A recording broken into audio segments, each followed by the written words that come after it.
안녕하십니까? 외국어 습득론을 맡은 나삼일입니다. 외국어 습득론이라는 과목은 모국어의 습득 과정과 그리고 제2언어 습득 과정을 연구해서 외국인 학습자가 목표를 학습할 내용을 잘 이해해서 효과적으로 목표를 학습할 수 있도록 도움을 주는 교과목입니다. 여기에 대한 강의 목표는 언어 습득 능력과 그리고 언어 습득 과정을 이해해서 학습자가 어떻게 한국어를 습득하는가 하는 문제를 다룰 뿐만 아니라 또 가르칠 대상에 대한 이해를 통해서 바람직한 한국어 교수법을 정립해서 한국어 교수학습 방법을 찾는 것을 목적으로 하고 있습니다. 구체적으로 이러한 강의 목표를 위해서 본 교과목에서는 습득과 학습의 의미를 알고 또 모국어 학습과 외국어 습득의 연관성 또는 차이점 등을 알고 또 언어 학습의 접근 방법, 예를 들면 행동주의적 접근 방법이라든가 인지주의 접근 방법, 그리고 구성주의 접근 방법, 이러한 접근 방법들을 살펴보고 또 4가지 언어 습득 이론에 대해서도 공부를 하게 됩니다.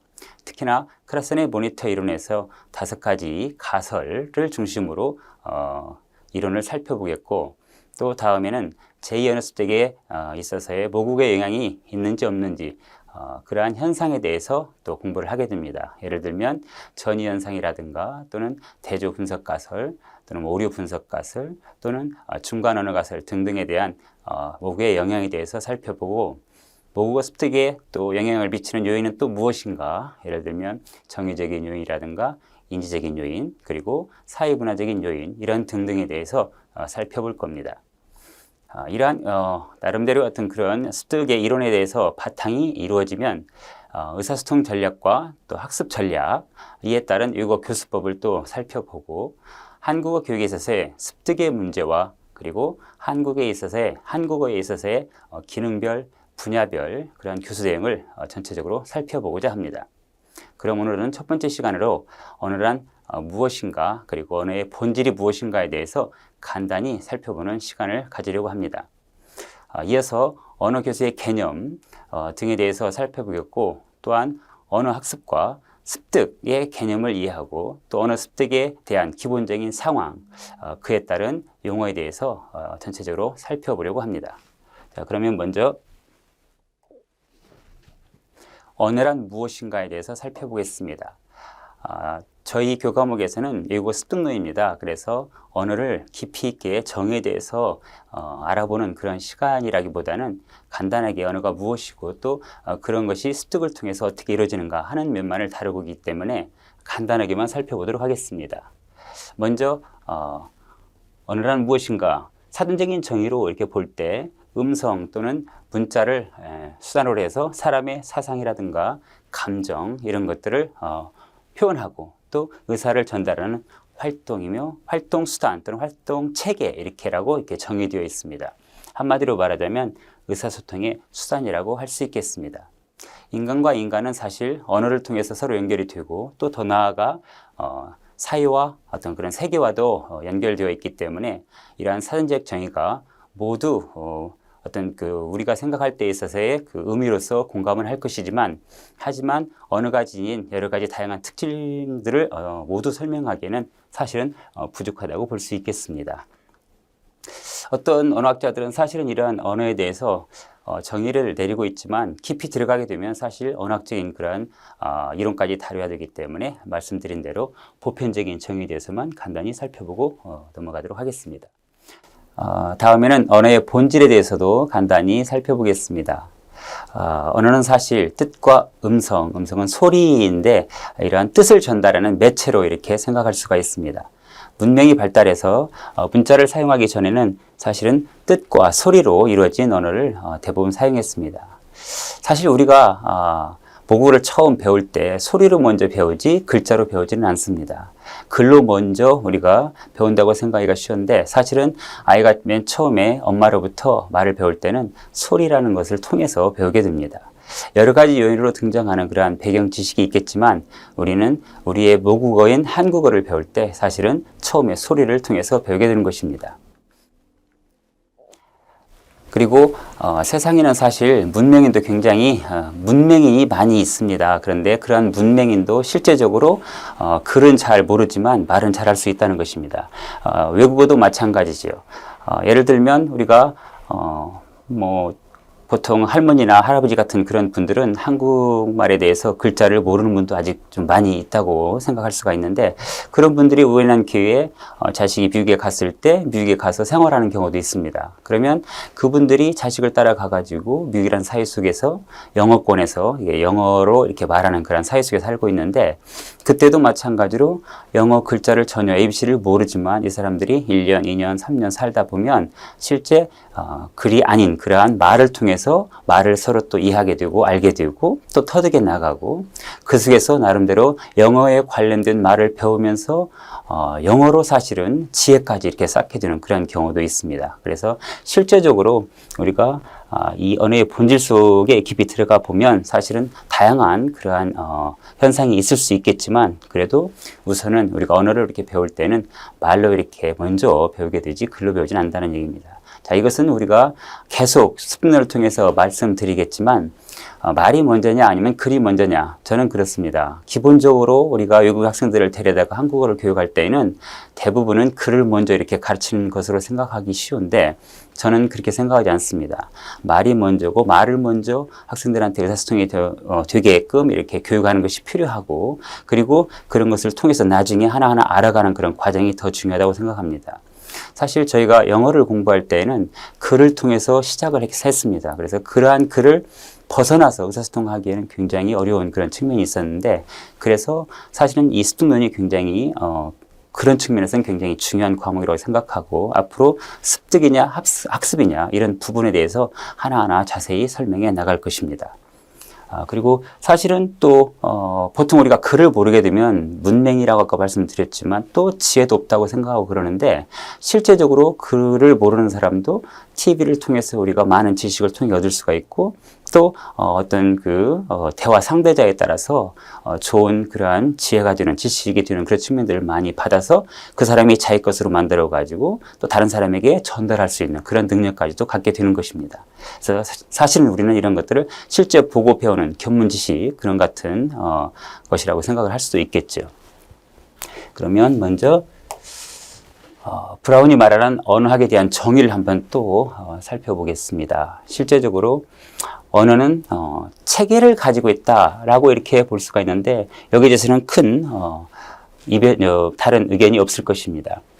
나름대로 모든 언어는 체계를 가지고 있고, 한국어도 마찬가지고 영어도 마찬가지고, 그다음에 두 번째는 언어는 임의적인 기호들의 집합이다라고 이렇게 생각을 할 수 있겠습니다. 기호라는 것은 1차적으로 음성적이고 그리고 시각적일 수도 있다 이렇게 볼 수 있습니다. 그러니까 언어라는 것은 지금 계속 제가 언어를 통해서 말을 하고 있고 또 상대방에게 전달하게 되는데, 제가 말을 하기 때문에 지금 학습자분들께서도 제 말을 받아듣고 음성적으로 이것을 이해하게 되는 거죠. 하지만 반드시 이것이 언어가 그 음성적으로만 이렇게 연결이 되는 것이 아니고 시각적으로 연결되는 것들이 굉장히 많이 있습니다. 지금 여기에 나와 있는 이 부분들은 시각적이죠. 제가 말을 할 때는 음성적이고, 또 뭐 나중에 계속 얘기하겠지만 그림이라든가 어떤 그런 다양한 여러 가지 시청각적인 그런 매체를 통해서 그거를 보고 상대방에게 자기 마음을 전달하고 뜻을 전달하고 그런 경우도 많이 있습니다. 또 그러한 기호들은 나름대로 그들이 지칭하는 귀학된 어떤 의미를 또 가지고 있기도 합니다. 다섯 번째는 언어는 의사소통에 이용된다는 것입니다. 계속해서 말씀드린 부분인데, 의사소통에 관련된 여러 가지 현상들에 대해서 실제 언어가 그러한 역할을 하기 때문에 의사소통에 이용이 되고, 또 언어는 언어 사회 또는 문화 속에서 기능을 수행한다 이렇게 볼 수 있겠습니다. 사실은 언어와 문화는 서로 뗄래야 뗄 수 없는 그런 불가분의 관계가 있습니다. 뭐 이런 부분은 사실 사회문화적인 그러한 영향 속에서 다시 자세하게 다루겠지만, 실제 언어가 먼저인지 아니면 문화가 먼저인지, 그래서 이제 생각하기 나름인데, 저는 나름대로 문화가 먼저이지 않을까 그런 생각이 듭니다. 그래서 그러한 문화 속에서 언어가 생성하고 또 어떤 과정을 거쳐다가 발전해서 나중에 사용되지 않으면, 그 문화 속에서 사용되지 않으면 결국에는 소멸하는 그러한 현상이 나타나기 때문에 사실은 문화가 먼저이지 않을까, 저는 제 의견에 그렇게 말씀을 드릴 수가 있겠습니다. 그래서 언어 사회 또는 문화 속에서 기능을 수행한다, 이렇게 브라운은 정의를 내리고 있습니다. 다음에는 언어는 비록 인간에게만 한정되지 않지만 본질적으로 인간 고유의 것이다. 이렇게 보면 언어가 인간의 것이지 인간에 한정되어 있지 뭐 다른 측면이 있느냐라고 생각할 수 있는데, 그렇다면 동물도 마찬가지입니다. 동물도 소리라는 걸 통해 가지고 서로에게 전달을 하고, 비음성적인 어떤 그러한 여러 가지 행동이라든가 뭐 사실은 냄새 같은 것도 사실은 언어 전달의 어떤 수단이 될 수가 있는데요. 그래서 한정되어 있지는 않지만 그러지만 본질적으로 언어라는 것은 우리의 인간의 것이라고 볼 수 있다. 인간 고유의 것이라고 볼 수 있다. 이렇게 브라운은 정의를 내리고 있습니다. 다음 8번째는 언어는 모든 인간이 거의 같은 방법으로 이렇게 습득합니다. 자, 이거는 굉장히 중요한 요소인데요.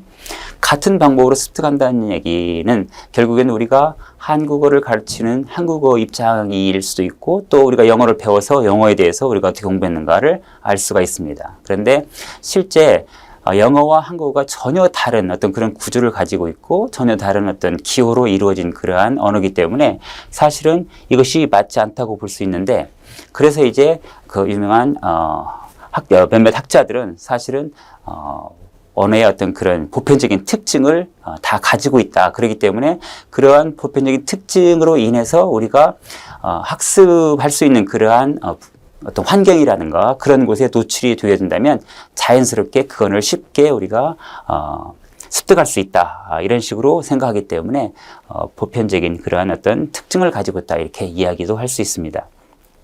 자, 이 부분도 실제 나중에 자세하게 설명을 드리겠습니다. 여기서 말하는 보편적인 그런 특징이라는 것은 결국 보편적인 문법 이런 쪽으로 이렇게 연결이 되어 이어지는데 유니버설 그래머입니다. 그래서 보편 문법이라는 그러한 말도 나오기도 했습니다. 나중에 자세하게 설명드리겠습니다. 네, 다음으로는 언어를 안다는 것은 무엇을 의미하는 것인지 한번 살펴보도록 하겠습니다. 언어를 안다는 것은 첫째, 소리에 관한 지식을 아는 겁니다. 그리고 음성적으로 아까 말씀드렸지만 언어는 그 본질이 실제로 음성적이라고 했기 때문에요. 그리고 언어의 본질에 있어서 언어를 우리가 안다는 것은 또한 의미를 아는 겁니다. 실제로 우리가 의미를 전달하는 것이지 소리를 전달하는 것은 아니죠. 소리를 통해서 실질적인 의미를 전달하는 것이기 때문에 소리에 관한 지식은 물론 안다는 그러한 전제하에 시작을 해서 실제적인 그 의미를 상대방에게 전달하기 때문에 의미에 관한 지식을 이렇게 안다고 볼 수 있겠습니다.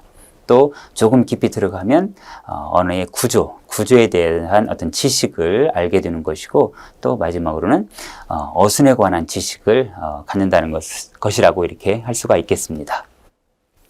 이어서 언어 교수의 개념에 대해서 살펴보도록 하겠습니다. 첫 번째, 제가 외국어 교수라고 이렇게 적어놨는데, 여기서 교수라는 것은 가르치는 것을 의미합니다. 티칭이죠, 한마디로. 그래서 사실 교수라는 것은 어떤 그 교육적인 처리를 의미하는데, 여기서 교육적 처리라는 것은 일관성 있게 그리고 단계적으로 이루어지고 또 유창도와 좋은 학습 결과를 낼 수 있도록 교육 과정이라든가 교수 요목을 제공되어야 함을 말하는 것입니다. 두 번째는 우리가 외국어를 교수할 때 사실은 어떤 이론적인 그런 교육의 배경이 필요합니다. 그 배경의 필요성 세 가지에 대해서 말씀드리면, 첫 번째가 언어의 본질은 무엇인가, 이 부분은 전에 바로 말씀드렸던 부분입니다. 언어의 본질이 무엇인가를 파악하는 일이고, 두 번째는 언어가 습득되는 과정과 방법은 어떻게 이루어지는가, 이런 것들에 대해서 살펴볼 것이고 앞으로 계속해서, 그리고 세 번째는 생활에서의 언어 기능은 무엇인가를 파악하는 일입니다. 그래서 우리가 나름대로 외국어 교육할 때 필요한 이론적인 배경 여러 가지가 있지만 우선 세 개를 이렇게 제시를 해봤습니다. 다음에는 언어 교육의 입장에 대해서 코더가 이야기한 그런 내용인데요. 코더는 실제 오류 분석에서의 어떤 전문가라고 볼 수가 있겠습니다. 오류 분석은 나중에 정확하게 말씀드리겠지만, 물론 2차 시도 간단하게 얘기는 드릴 겁니다. 이 코더는 언어 교육 입장을 언어란 배우 복잡한 현상이다 이렇게 이야기를 하고 있습니다. 그래서 어느 견해도 전책일 수 없다라고 이렇게 이야기를 하고 있습니다. 그리고 언어 교육과 어떤 그런 밀접한 그러한 관계와 유용성을 코어더는 강조를 하고 있습니다. 그래서 실제 언어 견해가 맞는지 따지기 이전에 사실은 언어 견해가 언어 그 교육에 보다 밀접한 관계를 가지고 있는가 하는 그러한 유용성에 관심을 이렇게 가지고 봐야 된다 이렇게 말을 하고 있습니다. 다음에는 언어의 체계성, 변이성, 언어 기능의 다양성에 대한 이해가 필요하다 또 이렇게 하고 있습니다. 사실은 유용성을 강조했고 따라서 이러한 그 체계성이나 변이성, 언어 기능의 다양성 이것이 필요하다고 이렇게 얘기를 하고 있는 것입니다. 그래서 나름대로 언어의 그 체계를 우리가 얼마만큼 잘 알고 또 그 변이가 얼마만큼 잘 이루어지는지 또 어떤 기능은 어떠한 기능이 있는지 이런 것들을 잘 우리가 알고 접근하는 것이 필요하다 그런 얘기입니다. 그 다음에는 언어의 일반적 본질에 대한 기본 개념을 이해하고 교수해야 된다 이렇게 제가 제시를 했는데 첫 번째 언어 이론의 형식화입니다. 언어 이론이 제대로 형식화되지 못한 그러한 상황에서 일반적인 상식만을 가지고 교수를 한다면 굉장히 큰 어려움에 봉착할 수가 있다 이렇게 볼 수 있겠습니다. 두 번째는 스턴이 말하는 언어 교수의 핵심 개념에 대해서 이야기할 수가 있는데 네 가지 그 핵심 개념은 바로 언어, 학습, 그리고 교수, 맥락입니다. 이 네 가지 그런 사항에 대해서 제대로 다루지 못한다면 또 마찬가지로 한국 교육에서 언어 교육에서 좋은 그러한 교육이 이루어질 수 없다 이렇게 말할 수 있겠죠. 뭐 한국 사람이라면 누구나 다 한국어를 가르친다라는 그러한 생각을 가지고 가르친다면 잘못된 그러한 생각이 되겠죠. 한국에 대한 기본 이해도 없고 또 어떤 이론에 대한 체계가 잘 갖추지 않은 그러한 교수자가 한국어를 가르친다면 결국 그러한 교육은 제대로 이루어질 수가 없겠죠. 여기서 이론이라는 것은 바로 언어 이론을 나타내고 언어 이론을 제대로 알아야 되고 또 학습 이론을 알아야 됩니다.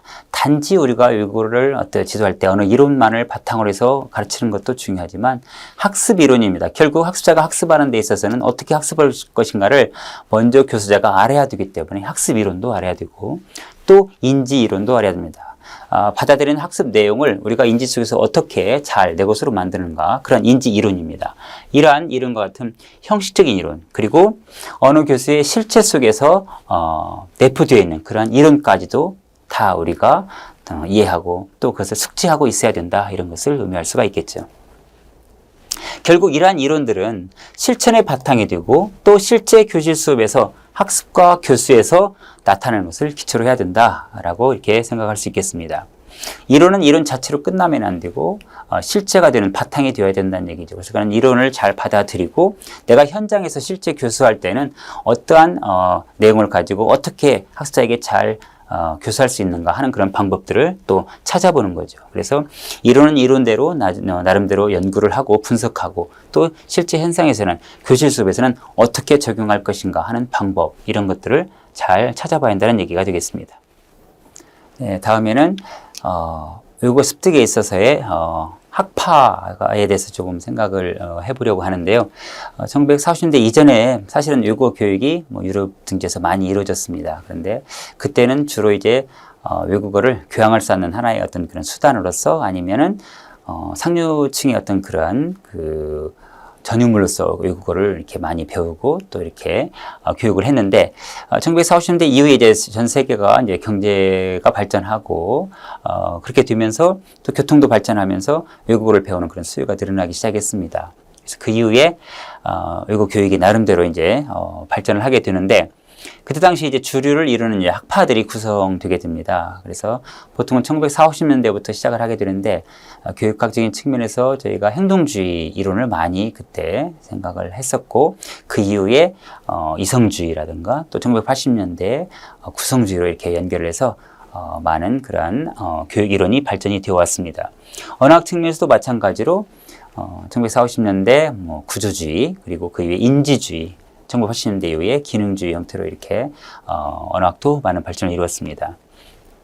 그 첫 번째로 사회과학과 인지과학이 있는데 존 와트슨과 그리고 스키너에 의한 행동주의 학파가 이때 이제 주류를 이루게 됩니다. 그래서 사회과학의 어떤 그런 교육학적인 측면에서 많은 그런 연구가 이루어졌었고, 또 언어와 인지과학 측면에서는 노암 첨스키를 위주로 해서 인지주의 형태가 이때 이제 많은 연구가 이루어졌습니다. 특히나 노암 첨스키 인지주의 이론 같은 경우는 저희가 이제 조금 습는 측면에서 다뤄야 할 그런 내용인데, 언어가 본능과 흡사하다 이렇게 이야기를 하고 있습니다. 그래서 언어는 뭐 간단하게 말하자면 자연스러운 그런 상황 속에서 우리가 인지 구조를 통해 가지고 그런 언어를 받아들이고 또 표현하고 어떤 그런 과정이 필요하다 이렇게 해서 연구가 시작되었는데, 복잡한 언어 체계의 베일을 벗긴 학자는 바로 이 노암 첨스키입니다.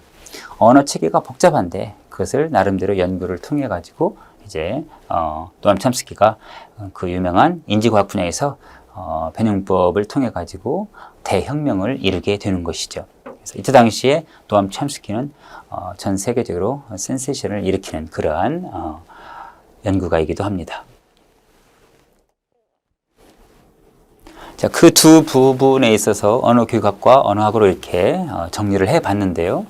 아까 행동주의 학파의 이론, 언어교육학, 그리고 노암 첨스키 인지주의 이론, 언어학적으로. 그래서 첫 번째, 언어교육학과 심리학을 연구하는 학자, 그러한 학파로 이렇게 나눠졌습니다. 그래서 언어의 습득을 과정 또는 사용 전략, 사용 능력의 그러한 습득 측면에서 연구를 하게 되었습니다. 그리고 언어학을 연구하는 그러한 학자들은 언어 형식의 습득에 초점을 두고 이렇게 교육을 많이 하게 되는 것이죠. 사실은 비슷한 그런 시기에 있었기 때문에 언어 형식 그 어떤 습득에 초점을 두어서 이때 이제 제2교육을 어떻게 우리가 지도할 것인지 또 학습할 것인지 이런 부분들을 많이 연구하게 된 것입니다. 그래서 여기에 대표하는 그러한 학자가 바로 노암 첨스키라는 사람인데, 이런 노암 첨스키를 중심으로 변형 문법을 그렇게 연구하는 학자들이 이렇게 학파가 생겨나게 되었습니다.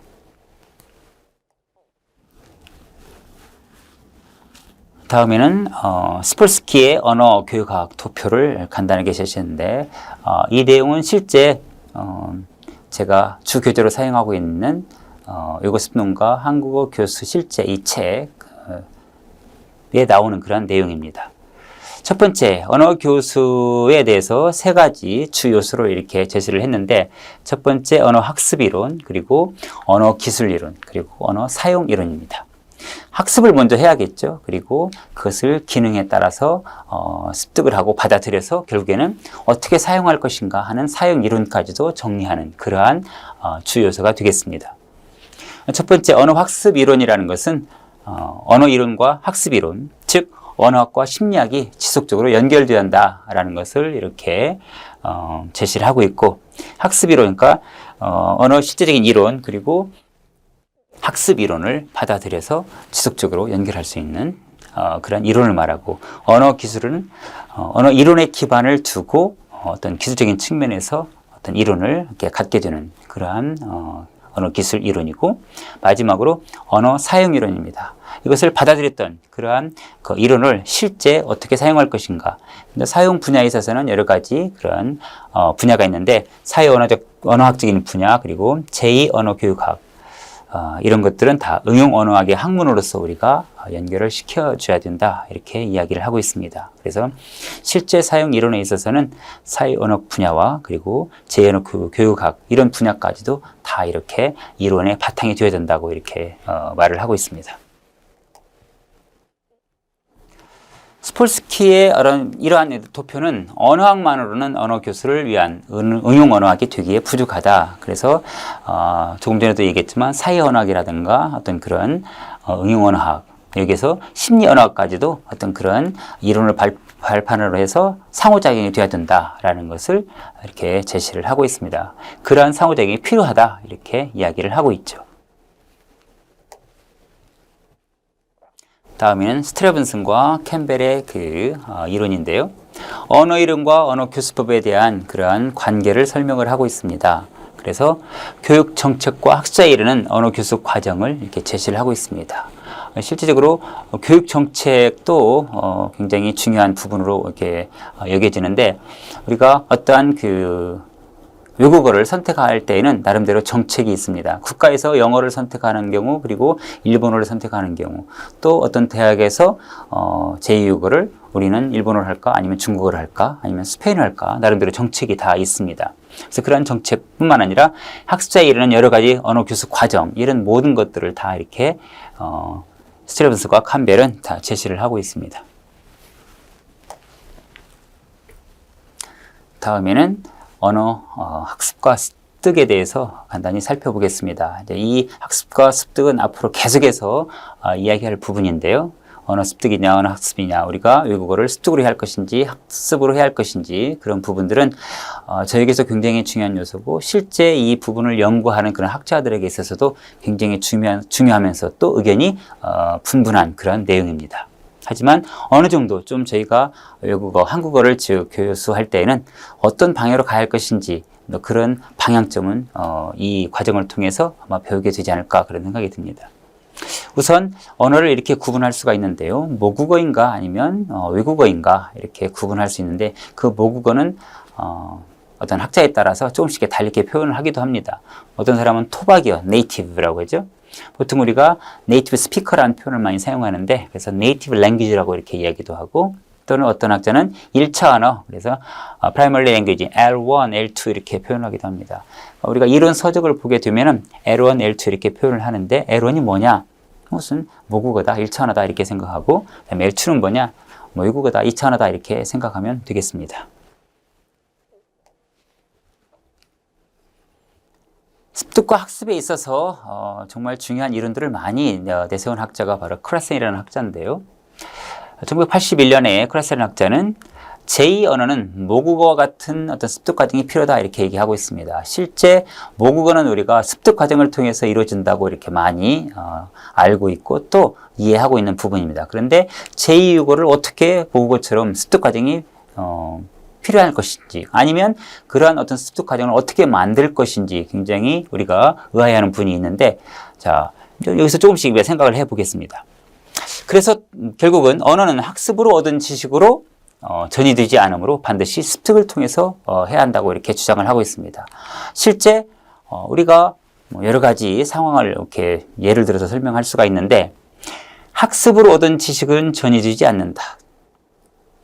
습득으로 우리가 그 외국어를 받아들여야만이 실제 전이가 되어서 발화를 제대로 할 수 있다, 실제행위를 할 수 있다 이렇게 얘기하면 정확한 답이라고 할 수가 있겠는데, 우리가 제2외국어라든가 영어를 공부할 때 마찬가지로 프랑스어를 공부할 수도 있고 일어를 공부할 수 있습니다. 그런데 우리가 교실 상황에서 여러 가지 그 학습을 통해서 교육을 많이 받게 되죠. 그런데 그 학습을 받아서 내가 자연스럽게 프랑스어, 일본어를 이렇게 구사할 수 있는가 없는가, 그래서 우리가 한번 생각을 해볼 문제입니다. 의식적으로 배운 규칙만을 지식으로 가지고 있는 사람은 실제 발화 행위를 못한다는 얘기입니다. 그래서 영어도 마찬가지고, 영어를 정말 10년 이상 공부한 대부분 다 의식적으로 공부하죠. 문법을 바탕으로 해가지고 문법을 이해하고 그 문법을 토대로 해서 독해를 하고 번역을 하고, 그리고 또 쓰기에 또 활용을 하게 되는데, 그렇게 많이 배웠던 그러한 의식적인 그러한 학습들이 실제 내가 외국인을 만났을 때 자연스럽게 발화의 행위를 할 수 있는가 없는가, 그래서 한번 생각해 볼 문제입니다. 여기서 크라센은 못한다라고 아주 그냥 정확하게 단언을 하고 있습니다. 1975년부터 언어 습득이라는 용어에 특별한 의미를 부여해서 언어 학습과 이렇게 대조를 시키게 됩니다. 그래서 결국 습득이란 그러한 어휘, 그러한 용어를 학습과 어떤 대조를 해가지고 구분을 시키게 되는데, 실제 이 크라센은 물론 자기가 주장하는 것은 분명한 구분이 있었겠지만 우리에게 주는 메시지는 있다고 봅니다. 그것을 좀 하나하나 생각해 보겠습니다. 그래서 습득과 학습을 이렇게 일단은 구별을 합니다. 습득은 뭐냐? 어린이가 자유스러운 그러한 언어적 형태에 주의를 기울이지 않고 자신의 제1언어를 습득하는 방식과 유사하게 제2언어를 습득하는 그러한 기술을 사용한다라고 이렇게 볼 수 있겠습니다. 즉 우리가 모국어를 배울 때 사용하는 습득이라는 그런 표현, 그러니까 습득하는 방식인데 그거 똑같이 재현을 배우는 것을 기술하는데 사용하는 것이 바로 습득이다 이렇게 보면 되겠습니다. 이와는 반대로 학습은 학교와 같은 어떤 형식적인 그런 환경에서 의식적인 언어 발달에 그런 사용하는 것이 바로 이게 학습이다 이렇게 얘기할 수 있겠습니다. 지금 제가 이렇게 강의하는 것도 사실은 학습이라고 볼 수 있겠죠. 여러분들은 지금 저를 통해서 학습을 하고 있는 거죠. 자, 이것을 자신의 것으로 만들고 또 우리 학습자들이 대부분 이것을 받아가지고 나중에 선생님이 줄 수 있는데 그것을 다른 사람에게 전달하게 될 때까지는 뭐가 필요할까요? 단지 학습만으로 필요할까요? 습득이 필요하다는 얘기입니다. 내 것이 될 때까지 어떤 훈련, 연습 뭐 이런 것들이 필요하겠죠. 그래서 습득과 학습을 이렇게 구분을 하고 있습니다. 그래서 클라스는 이렇게 습득과 학습을 분명히 구분을 했고 또 클라스는 의식적으로 배운 그런 어떤 지식은 실제 발화 행위를 못한다고 했습니다. 그렇기 때문에 제2 언어도 우리가 모국어를 배울 때처럼 똑같이 습득 과정을 이렇게 통해서 배워야만이 실제 발음을 할 수 있고 제대로 제2어를 배웠다 이렇게 볼 수 있다고 했는데 이러한 그 구별에 대한 반론을 제기한 사람이 스턴이라는 사람입니다. 스턴이라는 사람은 심리학 용어에서는 학습의 다양한 그러한 표현 방법들을 방법으로 습득의 표현을 이렇게 사용했는데 개인의 언어 발달은 지속적인 수정을 받는다고 합니다. 언어 발달, 그렇죠? 뭐 하나 내가 습득을 해가지고 그것이 영원히 뭐 정말 바뀌지 않는 그러한 이론으로 이렇게 나아간다면 문제는 없겠지만 계속해서 수정을 받는다고 합니다. 그래서 영구적인 소유 개념을 갖는 그러한 습득이라는 말은 문제가 될 수 있다. 그렇기 때문에 항상 습득으로 이렇게 제2어를 받아들여 가지고 뭐 어떤 교육에 이용해야 된다라고 하는 것은 좀 문제가 있다 이렇게 제시를 하고 있습니다. 그래서 습득이라는 말은 문제가 될 수 있다. 나름대로 계속적인 수정을 받아서 또 발전하고 바뀌고 이렇게 하게 되는데 언어라는 것은 실제 우리가 그렇습니다. 어떤 문화권 속에서 언어가 생성이 되고 만들어지고 또 그것이 어느 정도 지속이 되다가 또 사용하지 않거나 아니면 어떤 그런 연구가 들어서 이것은 옳지 않다라고 한다면 수정이 되고 보완이 되고 그렇게 하게 되는데 영구적인 소유 개념을 습득에서는 자동성, 유창성으로 이어지기 때문에 그것은 나중에 고치기가 힘들다. 그렇기 때문에 문제가 될 수 있다. 이렇게 반론을 제기합니다. 또 맥로플리라는 사람도 학습과 습득은 불가능하다고 이렇게 구별, 차이가 없다 이렇게 보고 있습니다. 학습에서 시작해서 의사소통 능력으로 이렇게 발전해 나가는 어떤 과정이지 그것이 어떤 습득이고 학습이고 딱 분리돼 가지고 뭐 제2어를 꼭 이렇게 습득으로서만 해야 된다라고 이렇게 해서는 안 된다. 그래서 나름대로 반론을 제기하고 있습니다. 앞에서도 얘기했지만 언어의 정의에 대해서 브라운은 또 학습의 정의에 대해서 또 다음과 같이 그 구성 요소로 이렇게 몇 가지로 이야기를 하고 있습니다. 우선 첫째 학습은 습득 또는 획득이다. 습득이란 말이 계속 나오고 있는데 이 브라운이라는 사람이 학습은 습득이라고 이렇게 명명 짓고 있습니다. 앞에서 클라스에 있는 사람은 습득과 학습을 분명히 구별을 했는데 그 차이점을 이 사람은 습득 또는 획득이라고 이렇게 제시를 하고 있습니다.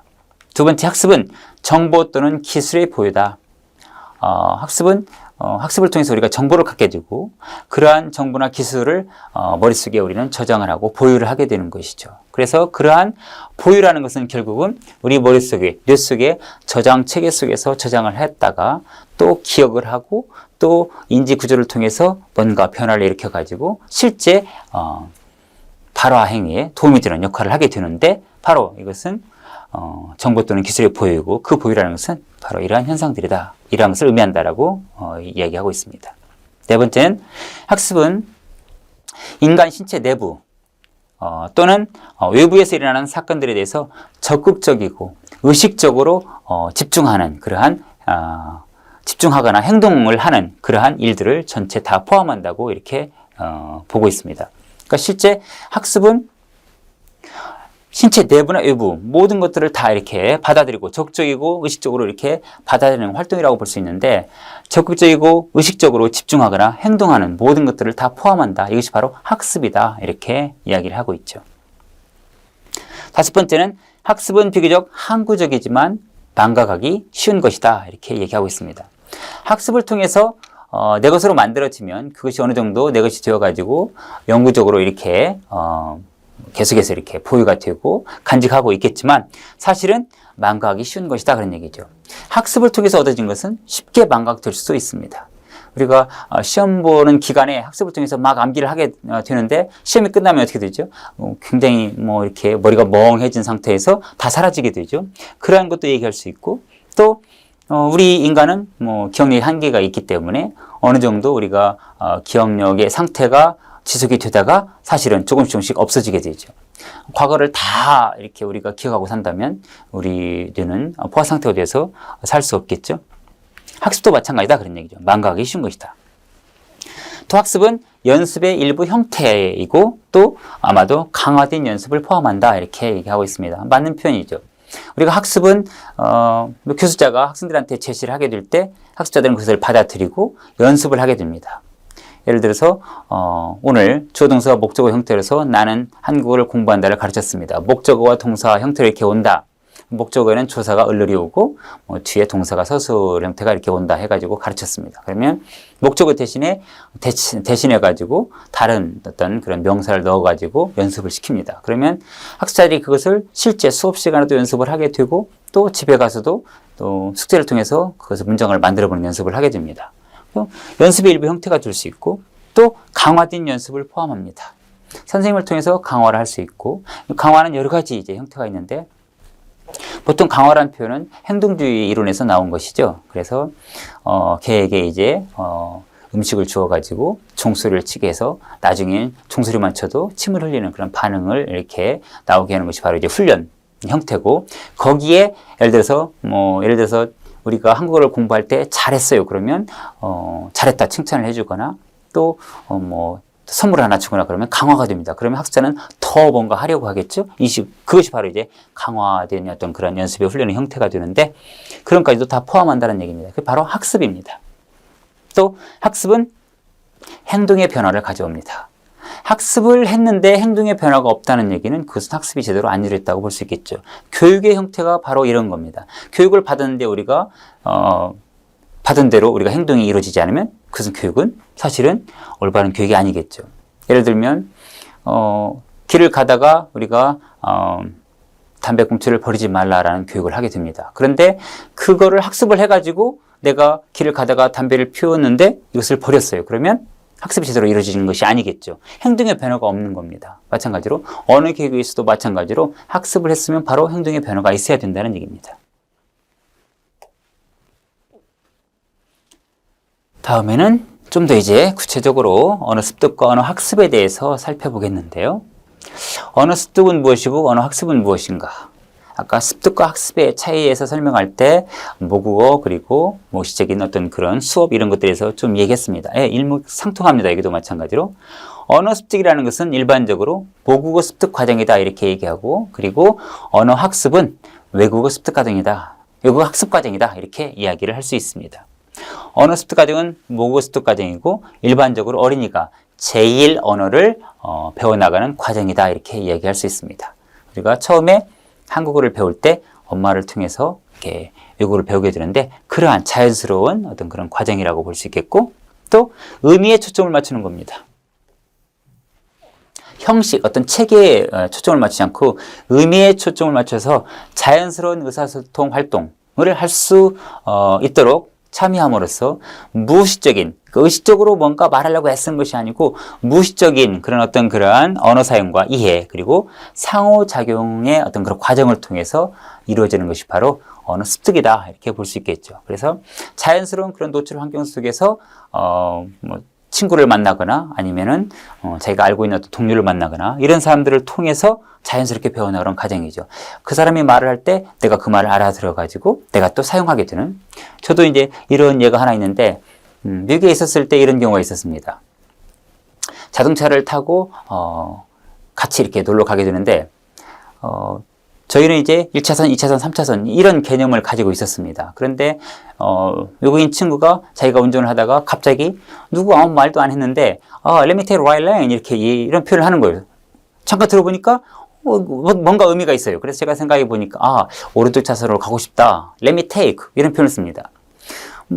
사실 우리가 let me take이라는 이런 표현을 우리가 한국에서 배울 때는 허락을 구하는 그런 의미로 많이 배우게 되는데, 실제로 let me take, 자기가 그냥 가면 가지. 왜 이런 말을 나한테 할까? 했는데, 그렇게 하고 혼자 그냥 가는 거예요. 그래서 저도, 이런 표현을 사용하는구나. 자연스럽게 배웠죠? 그리고 제가 이제 교대에서 운전을 할 때, 그런 표현을 일부러 사용했습니다. 1차선을 가다가 2차선을 갈 때, let me take right line 했더니 친구가, okay, you do. 이렇게 하더라고요.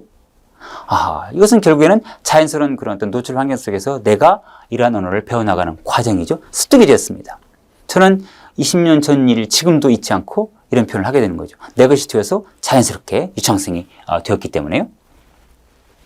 그래서 언어 형태보다는 바로 의미나 기능 또는 목적에 더 관심을 준다. 내가 어떤 의미를 전달하고 어떤 목적을 가지고 얘기하는가, 여기에 초점을 두는 거죠. 이것이 바로 이제 언어 습득이다. 그런 얘기죠.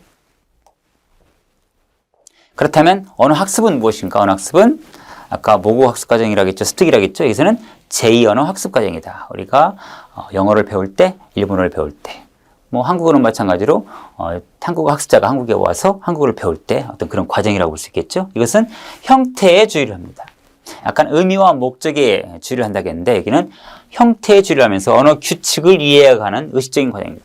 규칙입니다. 쉽게 표현하면 문법적인 어떤 틀, 이런 것들을 의식적으로 이렇게 학습해 가는 그런 과정이라고 볼 수 있겠죠. 그래서 의식적이며 명시적인 설명과 암기 연습을 통한 언어 학습 과정이다. 가장 우리가 영어를 공부할 때 많이 사용한 그러한 방법이기도 하죠. 일단 선생님이 열심히 설명을 해줍니다. 칠판, 책부터 끝까지 쭉 이렇게 적어주고 그 다음에 설명을 하고, 자, 암기해. 이해했어? 수업 끝. 이렇게 언어 학습 과정이 이루어졌었죠. 당연히 전통적인 교실과 같은 그러한 형식적인 환경에서 외국어를 배워나가는 과정이죠. 지금 한국에서도 마찬가지로 한국어를 가르칠 때 1차적으로는 교실에서 그러한 환경 속에서 학생들한테 학습이라는 그런 과정을 통해서 교수를 하게 됩니다. 그 과정으로서만 끝나게 된다면 사실은 거의 제2언어 학습 그대로 이어나가는 거죠. 하지만 이대로 끝나서는 안 된다는 얘기죠. 결국은 언어 형태에 포커스를 둡니다. 아까는 의미, 목적이라고 했죠. 그래서 언어 규칙이나 분석적인 문법 학습을 중시하게 됩니다. 언어 규칙, 분석, 따지는 거죠. 문법 학습을 중시하여 이것에 대한 구체적인 설명을 통해서 그것을 머릿속에 넣어가지고 일단 머릿속에서 그것을 바탕으로 해서 우리가 발화하려고 하는, 그러니까 이것은 유창성이 안 되고 자동성이 될 수가 없죠. 조금만 환경이 바뀌게 되면 거기에 대처하지 못하고 당황해할 수밖에 없겠죠. 그 다음 외국어를 자연스럽게 사용할 수 있는 기회를 충분히 부여함으로써 습득이 일어날 수 있도록 해야 된다. 그래야 되는데 실제적으로 학습은 했지만 자연스럽게 할 수 있는 그러한 환경을 만들어주지 못했기 때문에 사실은 오히려 영어를 잘 못하게 되는 거죠. 그렇기 때문에 습득과 학습을 우리가 여기서 배우고 그 다음 그 차이점을 알고 그 다음 외국어 습득론에서 이것을 배우는 목적은 뭐냐면 우리가 한국어를 교수할 때 이러한 이론을 바탕으로 실제 학생들을 가르칠 때는 어떠한 방법을 가지고 가르칠 것인가, 이 방법을 찾는 것인데 그 방법은 찾아가는지 모르겠습니다. 네. 지금까지 1차 시에서는 주로 언어가 무엇이고 또 언어의 본질이 무엇인가, 또 습득과 학습, 이 구별 차이, 그리고 외국어를 교육할 때 습득과 학습에 있어서 어떤 차이를 가지고 우리가 지도할 것인지 그 구체적인 어떤 그런 내용들에 대해서 살펴봤습니다. 교수의 이론 실제 첫 번째 강의를 모두 마치고 2차 시에는 이어서 계속 언어 교수의 이론과 실제에 대해서 살펴보도록 하겠습니다. 네, 수고하셨습니다.